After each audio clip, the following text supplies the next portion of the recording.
You are looking at pictures of a whirlpool off the northern coast of Japan being formed right now. We want to talk to Dr. Michio Kaku about that. But first, Elizabeth, as we feared, this death toll of a devastating earthquake is rising in Japan. We knew it would. We are now hearing reports from police in Japan that there are 200 to 300 bodies floating offshore of northeastern Japan where the quake was centered. And in addition, we have reports obviously of a ship with 100 people that was swept away in the tsunami wave. Reports within the city of Tokyo and further north of possibly 60 deaths. So we're talking now a death count in the several hundreds as these reports come in. And in addition, George, we're hearing reports this morning there's been an evacuation of thousands of people near a nuclear plant.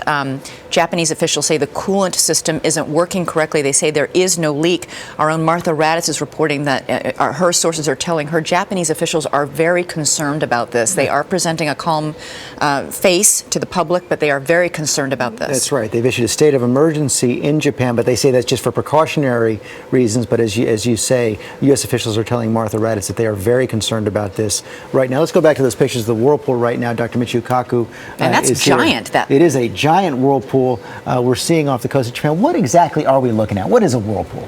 Well, you realize that when you have a sudden uplift of the Earth's crust, the uplift could be hundreds of miles long, creating not just one wave, but several waves that, first of all, can collide. And when waves collide, they form what are called eddy currents, or whirlpools. Second of all, you have this crack in the Earth's crust itself. Water could descend into it like a drain, also causing a whirlpool or an eddy current. So you have to realize the size of this thing. This is not a pinpoint. This is a rupture in the crust of the Earth, hundreds of miles long, creating this gigantic wall of water. And anything near that vortex is in great danger. Could be sucked in, right? If you're a cruise ship, this is something you have to really watch out for, because this is beyond your control now. How often does this happen after an earthquake? These things do happen because of the fact that it's not just one wall of water. There's several walls of water. They collide. You have cracks in the Earth's crust. This is not a clean fissure in an earthquake. And how long will this last? Oh, this could last for hours. It depends. Really? Yeah. This could last for hours, and you've been telling us all morning that we should expect that aftershocks could continue for hours and days. As you said earlier, this is one of the worst earthquakes ever. One of the strongest earthquakes ever in the world, and clearly the strongest in Japan. Right. You have to go back to 1898 for even a similar earthquake, a smaller one. 30,000 people died in that tsunami back in 1898 in Japan. But the Japanese do know how to prepare for earthquakes. They've learned their lesson. In 1923, Tokyo was flattened by the Kanto earthquake, just like San Francisco was flattened in 1906. Building codes are the most stringent in the world in Japan. But even then, in the Kobe earthquake in the last decade and a half, we had thousands of people die. So in a situation, even when we have building codes that are highly enforced, you still get deaths. We're getting a report now that there's a passenger train just on the coast of Japan that has been reported missing. It was in the part of Japan where the tsunami hit. Obviously, this would increase the death toll dramatically. We don't know how many people were on board, but a tsunami that size, creating the images that we've seen, could easily sweep away an entire train. That's right, and the death toll is going to rise as the hours go by and as more reports come in from different parts of the country. Realize that communications are down. You can't use cell phones. I tried to call. You can't call Japan.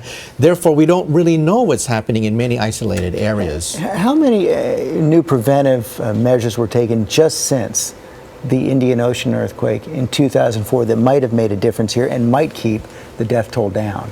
Well, remember that in the 1960s in Hawaii, they set up one of the most advanced sonobuoy systems throughout the entire Pacific. Sensors that can register exactly how high the wave is as it comes by. And we put that information into a computer, a supercomputer, that allows us to project what happens when it hits Hilo, when it hits Honolulu, places like that. Since the 2004 earthquake in the Indian Ocean, people say to themselves, we have to take this very seriously. Another big one is bound to hit.